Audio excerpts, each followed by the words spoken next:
अक्टूबर में मेरी शादी थी और मेरे भैया पिछले 1 साल से विदेश में थे।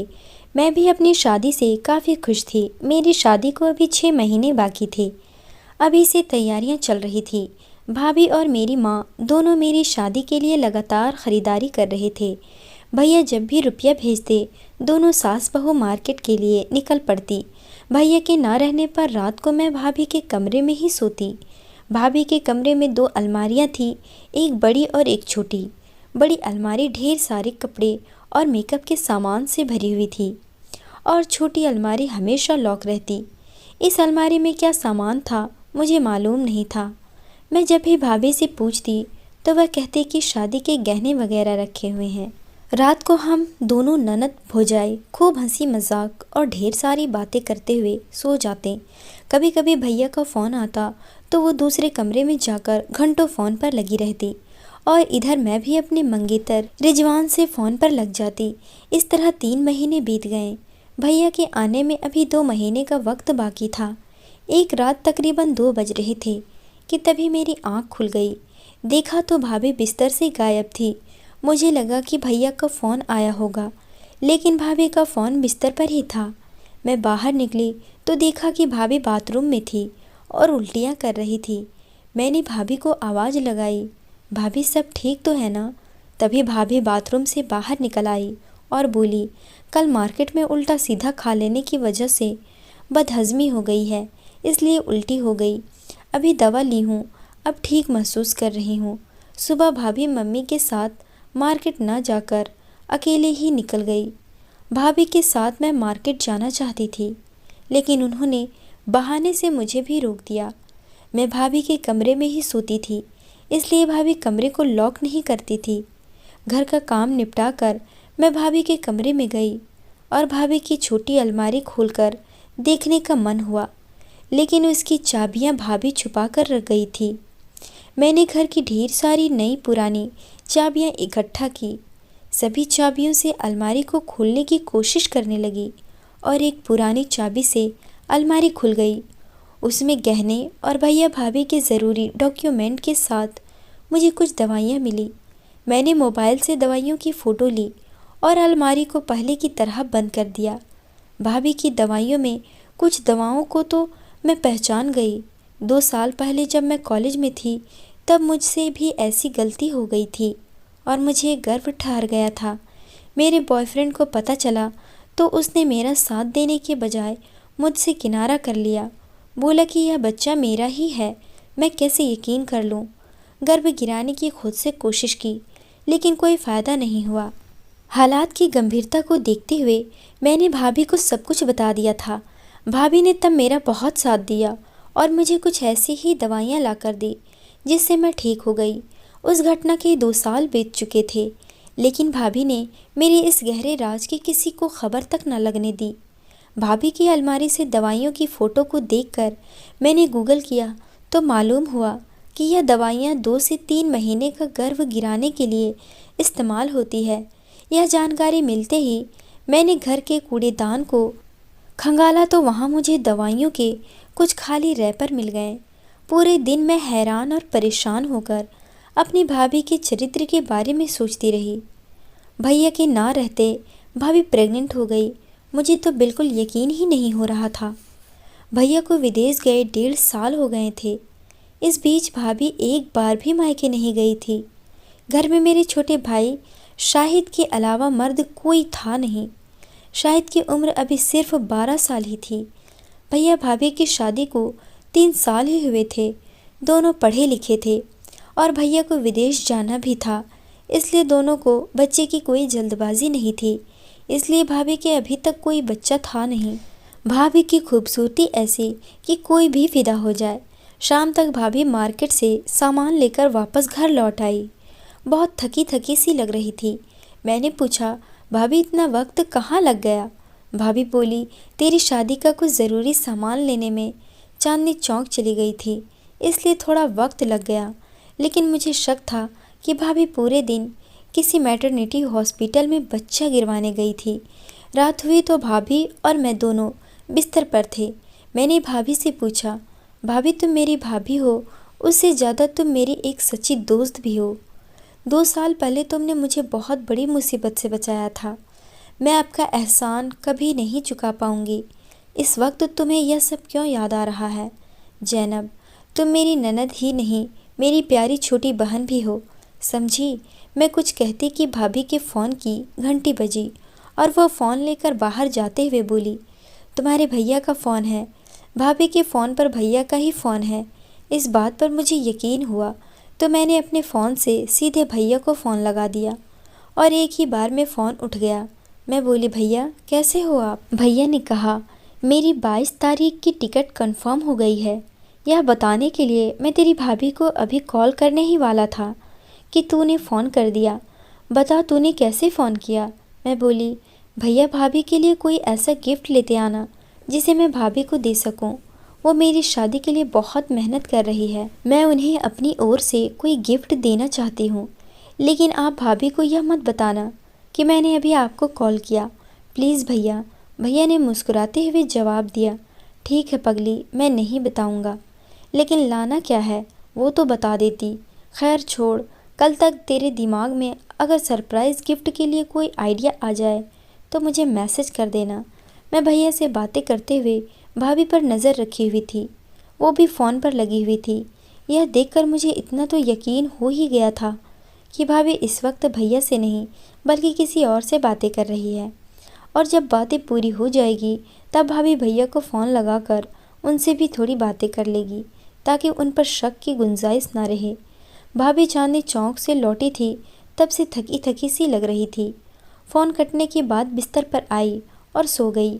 मैं सोच रही थी कि या तो बहुत बड़ी धोखेबाज है ये औरत, या भाभी अपनी जवानी कंट्रोल न कर पाई और अनजाने में कहीं गलती कर बैठी है। जब तक मैं सच न जान लूँ मुझे चैन न मिलेगा। देखते देखते भैया के आने का समय करीब आ गया। अब तक भाभी भी बिल्कुल ठीक हो गई थी और भैया के आने का बेसब्री से इंतज़ार कर रही थी, लेकिन मैं अब तक भाभी के सच को न जान पाई थी। भाभी का सच जानने के लिए मुझे भाभी का फ़ोन खंगालना था।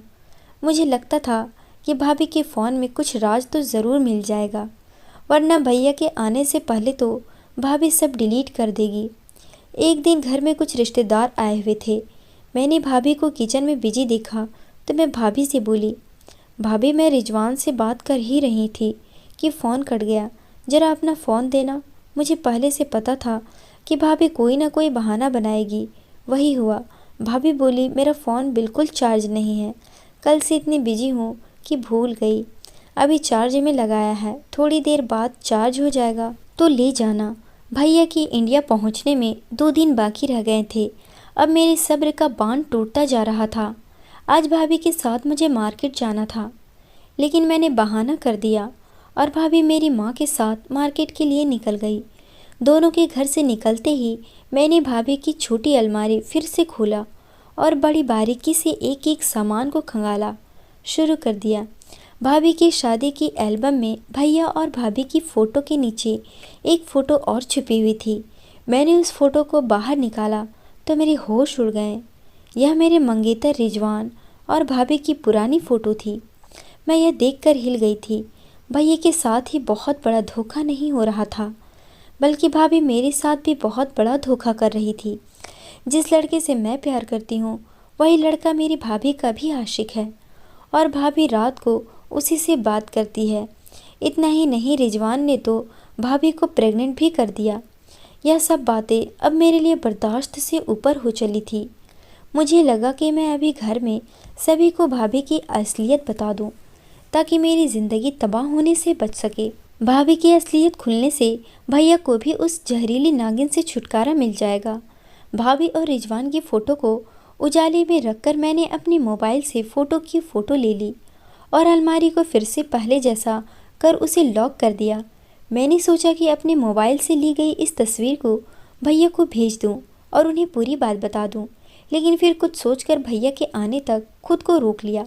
मैं अपने बेड पर लेटी हुई भाभी और रिजवान की धोखेबाजी के बारे में सोच कर रोने लगी।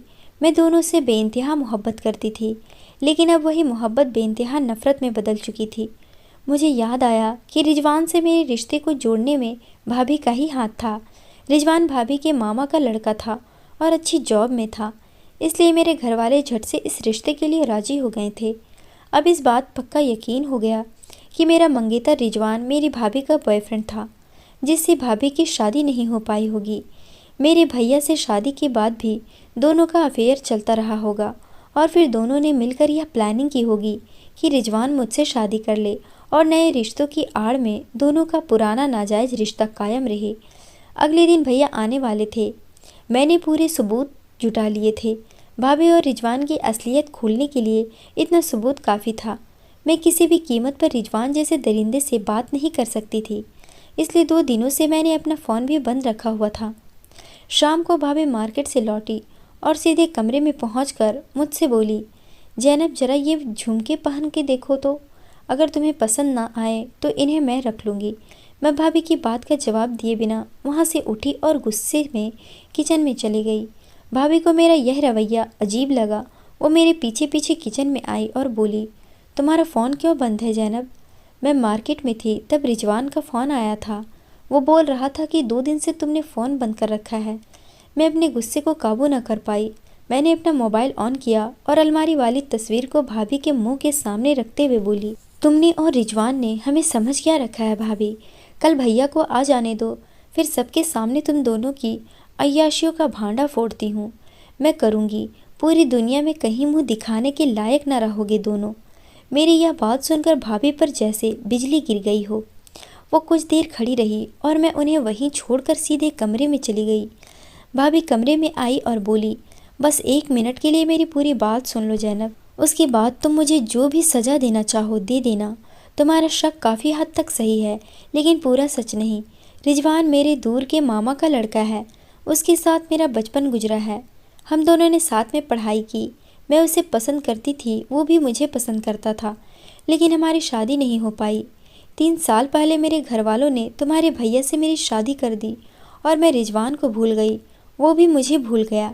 1 साल पहले वो मुझे मिला, तब पता चला कि वो अभी तक कुंवारा है और शादी के लिए अच्छी लड़की की तलाश में है।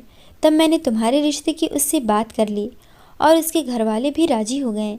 भाभी की बात सुनकर मेरा गुस्सा शांत नहीं हुआ। मैं बोली, मेरी शादी रिजवान से तो तुमने इसलिए तय करवाई ताकि मेरे रिश्ते की आड़ में तुम्हारी हवस की प्यास भी बुझती रहे, लेकिन तुमसे मेरी शादी तक भी ना रुका गया और कुछ दिनों पहले उससे तुम प्रेग्नेंट भी हो गई। तुम्हारी अलमारी में मुझे गर्भ गिराने की दवाई मिली थी। मैंने अपने मोबाइल में उन दवाओं की फ़ोटो भी ली हुई है, यह देखो। भाभी बोली, तुम कैसी वाहियात बातें कर रही हो जैनब, यह 2 साल पुरानी तुम्हारी दवाई है। इन पर लिखी डेट तो देख लेती। तब मैंने इन दवाओं को अपनी अलमारी में छुपा कर रख दी थी ताकि अगर तुम्हें दोबारा ज़रूरत पड़े तो मुझे बाहर कहीं भटकना ना पड़े। मैंने फ़ोटो को जूम कर डेट देखी तो सच में यह पुरानी वाली मेरी ही दवाई थी। मैं बोली, उस रात तुम उल्टियाँ कर रही थी और मैंने कूड़ेदान में भी एक दवाई का रैपर देखा। अगले दिन तुम अकेली चांदनी चौक के बहाने से डॉक्टर के पास निकली थी। भाभी बोली, कूड़ेदान वाली जो दवा तुमने देखी है वह पेट दर्द की दवा थी। अगर तुम्हारे पास वो रैपर हो तो अभी चेक कर सकती हो। और अगले दिन मैं चांदनी चौक ही गई थी। वहाँ से ख़रीदे गए सामान में चांदनी चौक की दुकानों के कुछ बिल्स रखे होंगे, चेक कर लेना। मैंने झट से छुपा कर रखी कूड़ेदान वाली दवा को निकाला और गूगल पर उस दवा को टाइप किया तो पता चला कि भाभी सही कह रही थी। फिर उस दिन के सामान में चांदनी चौक की दुकानों के बिल्स भी मिल गए। मैं भाभी के आगे थोड़ी शर्मिंदा हुई।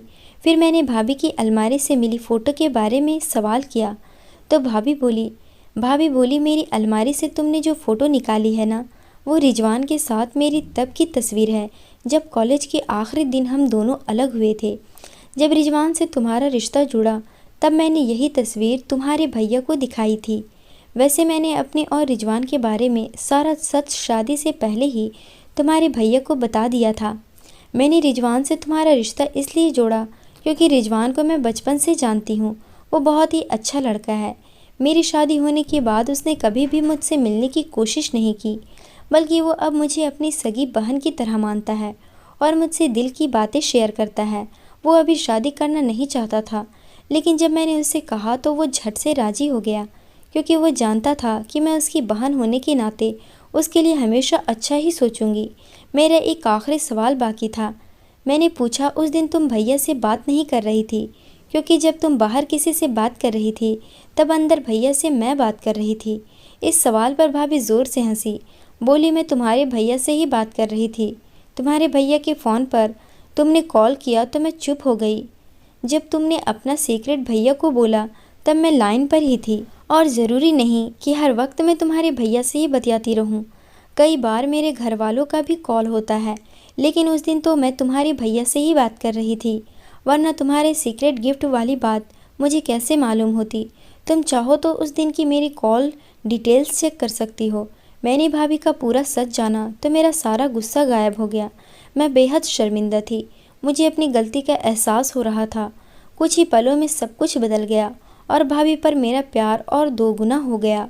मैं रोती हुई अपनी प्यारी भाभी से लिपट गई और बोली, आई लव यू भाभी, हो सके तो मुझे माफ़ कर देना। भाभी ने प्यार से मुझे गले लगा लिया और बोली, रिजवान से बात कर लो, वो 2 दिनों से तुमसे बात करने के लिए बेचैन है। यह कहकर भाभी कमरे से बाहर चली गई। भाभी के जाते ही मैंने रिजवान को फ़ोन लगा दिया। दोस्तों, उम्मीद करती हूँ आपको हमारी कहानी पसंद आई होगी। कहानी पसंद आई है तो वीडियो को लाइक करें, चैनल पर नए हैं तो चैनल को सब्सक्राइब करें।